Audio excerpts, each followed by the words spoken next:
포르투갈이 향신료 산지로 가는 직항로를 개척하기 위해 모험여행을 떠났다는 아주 오래된 역사 해석이 잘못되었음을 보여줍니다.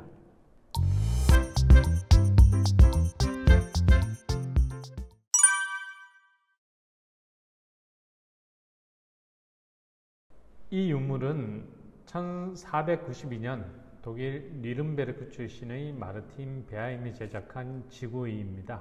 그는 지리학자이자 항해가였으며 직물 상인이기도 했습니다. 한때 포르투갈 왕 주왕 2세의 항해 자문가였고 서아프리카 탐험 항해에도 참여했었습니다. 이러한 지식과 경험을 바탕으로 베하임은 지구의를 제작할 수 있었습니다. 이 지구의는 현존하는 가장 오래된 지구의로서 역사적 가치가 높을 뿐만 아니라 대항해 시대를 여는 데도 중요한 역할을 했습니다. 그래서 이 지도는 한스 홀바인이 그린 대사들이라는 그림에 나올 정도로 당시에 꽤 널리 유포되었던 것으로 판단됩니다. 베하임은 뉘른베르크의 부유한 상인조합의 요청으로 이 지구의를 제작했습니다. 그는 독일의 수학자이자 천문학자 레기오 몬타누스로부터 배운 지도 제작 기술, 포르투갈 왕실에서 왕의 지리고문으로 활동하고 1485년에서 6년까지 아프리카 서해안을 직접 탐사해서 확보한 지리정보, 직물 상인으로서 활약하면서 배운 상업지식, 이러한 것들을 기반으로 이 지구의를 제작할 수 있었습니다. 좀 더 정확히는 여러 전문가와 협동해서 이 지구의를 만들었습니다. 그러면 이 지구의를 통해 우리는 무엇을 읽어낼 수 있을까요? 그 중에서도 향신료 교육을 차지하려는 치열했던 경쟁의 역사를 읽어낼 수 있습니다. 이 지구의에 그려진 역사적 지도에는 향신료 교육 노선이 자세하게 설명되어 있기 때문입니다. 이 지구의에 나오는 텍스트에는 인도양에서 서아시아의 이슬람 세계를 거쳐 유럽까지 향신료가 어떻게 들어오는지가 단계별로 설명되어 있습니다. 이 설명을 따라가 볼까요? 향신료가 인도의 향신료 제도에서 우리나라, 여기서 우리나라는 뉘른베르크 시를 이야기합니다. 우리나라에 도착할 때까지는 다음과 같은 많은 절차가 필요하다. 첫 번째, 대자와라고 부르는 섬의 주민들이 다른 여러 섬에서 향신료를 사모은다. 이 대자와는 아마 오늘날 인도네시아의 자와섬을 지칭하는 것 같습니다. 두 번째, 성도마가 묻혀 있는 세이란 섬에서 온 사람들이 자와섬에서 향신료를 구매해 자신들의 섬으로 가져간다. 여기 해설을 하자면 성도마가 순교한 도시는 인도 동남부의 마드라스, 현재 체나이입니다. 이곳은 사실 섬이 아닙니다. 그래서 지구의가 말하는 세이란 섬은 지리적 위치를 고려해 봤을 때 실론 섬, 즉 스리랑카를 지칭하는 것 같습니다. 세 번째, 실론 혹은 세이란 섬에서 하역하면서 관세를 내고 아우레아 케르소네수스 섬의 상인들에게 판매되어 다시 하역된다. 이 아우레아 케르소네수스는, 즉 황금반도는 고대 그리스와 로마의 지리학자들이 말레이 반도에 붙인 이름입니다. 오늘날 이곳을 수마트라 섬으로 해석하는 사람도 있습니다. 그런데 자와섬에서 인도로 갔다가 다시 동쪽으로 갔다는 것은 좀 지리적으로 앞뒤가 잘 안 맞는 것 같습니다. 그래서 이 부분에 대한 지구의 설명은 정확하지 않은 것 같습니다. 네 번째, 타프로바나의 상인들이 그곳에서 향신료를 구매한 다음 관세를 내고 자신들의 섬으로 가져간다. 여기 해설을 보태자면 타프로바나는 고대 그리스인들이 스리랑카 섬을 부르는 이름이었습니다. 다섯 번째, 아라비아 반도 남쪽 아덴 항구의 이슬람 상인들이 그곳에 와서 관세를 내고 구매한 뒤 자신들의 나라로 가져간다. 여섯 번째, 카이로 상인들이 구매하여 바다를 건넌 다음 육로로 계속해서 운송한다. 7번째, 베네치아 등지의 상인들이 구매한다. 8번째, 베네치아에서 독일인들에게 재판매되며 이때 세금을 낸다. 9번째, 프랑크푸르트나 브리에 등지에서 재판매된다. 10번째, 영국과 프랑스에서 판매된다. 11번째, 위와 같은 과정을 거쳐 마지막으로 소매상의 손으로 들어간다. 12번째, 소매상에게 향신료를 구매하려는 소비자들은 향신료에 12번 부과되는 관세를 물어야 하는데 이것은 매 단계 10파운드에 1파운드의 관세, 즉 10%가 부과되는 꼴이다. 이것으로 보아 대단히 많은 양의 향신료가 동방에서 유입되고 있음을 알 수 있고 그것이 우리에게는 마치 금과 같은 가치를 갖고 있다는 것은 의심할 필요가 없다. 라고 지구위에는 상세하게 설명되어 있습니다.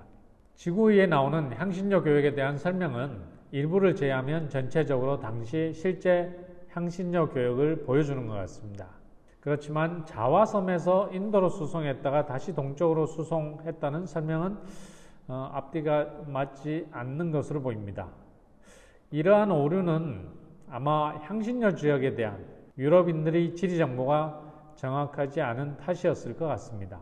향신료 교역로에 대한 지구의 설명은 1453년 오스만 제국이 비잔티움 제국을 정복하면서 동지중해를 통한 유럽으로의 향신료 수입에 차질이 생겼고 그로 인해 유럽에서 향신료가 부족해지고 가격도 올라서 최종적으로는 스페인, 포르투갈이 향신료 산지로 가는 직항로를 개척하기 위해 모험여행을 떠났다는 아주 오래된 역사 해석이 잘못되었음을 보여줍니다. 지구의 설명처럼 실제로 15세기 후반 인도양에서 동지중해로 수입된 향신료를 구매해서 유럽에 공급한 상인은 베네치아 상인이었고 베네치아 향신료 선단은 맘룩 제국의 영토였던 이집트 알렉산드리아 항구에서 향신료를 선적해 베네치아로 수송해 들여왔습니다. 그렇기 때문에 오스만 제국이 정복한 비잔티움 제국이나 오스만 제국 자체를 통과해 유럽으로 향신료가 수입되지는 않았다는 것입니다.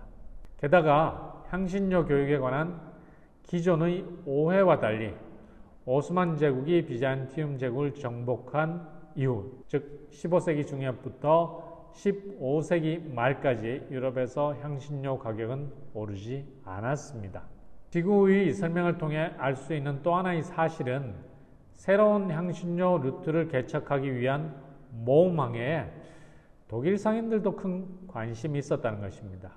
일반적으로 포르투갈과 에스파냐가 향신료의 원산지인 인도양으로 가는 해로를 개척했다는 이야기는 널리 알려졌지만 독일 상인이 이 모험 사업에 적극적이었다는 사실은 덜 알려졌습니다.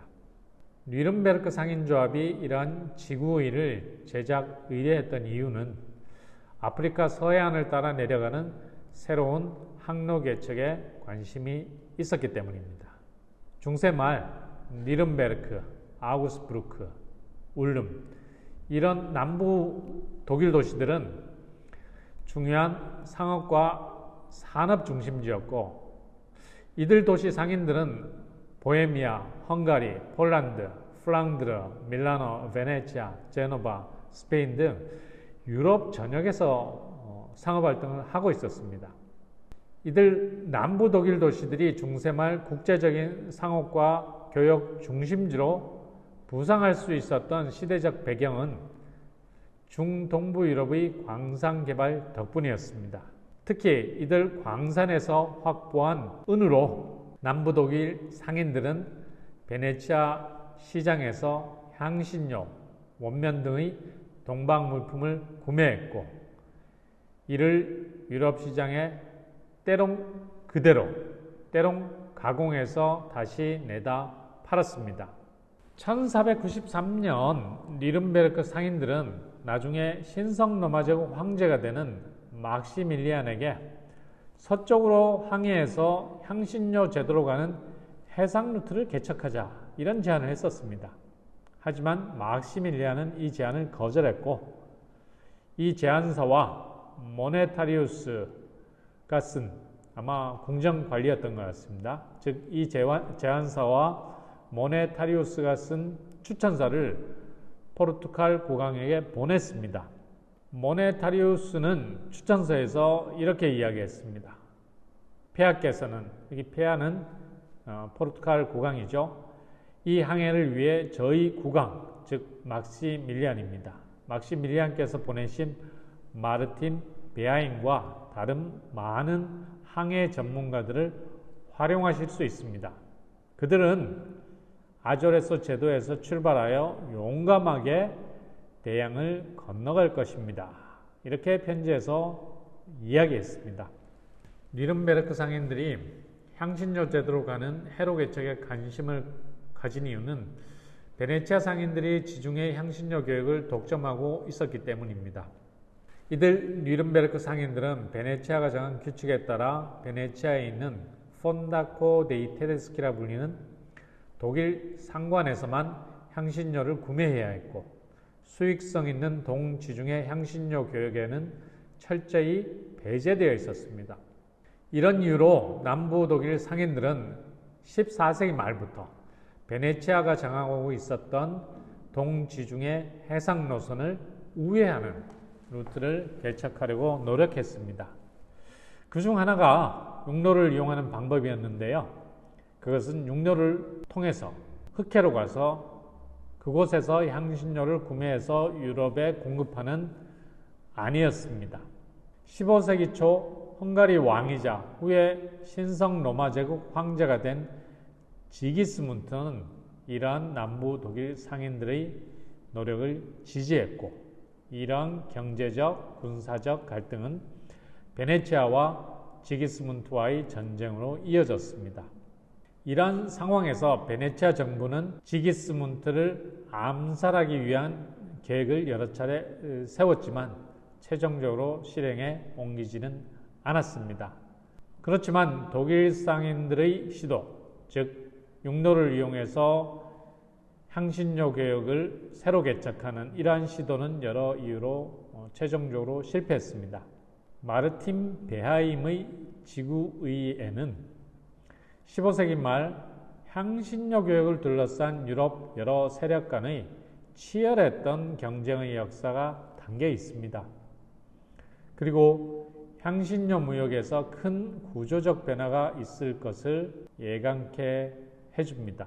즉 향신료 교역에서 새로운 시대가 시작되고 있었습니다.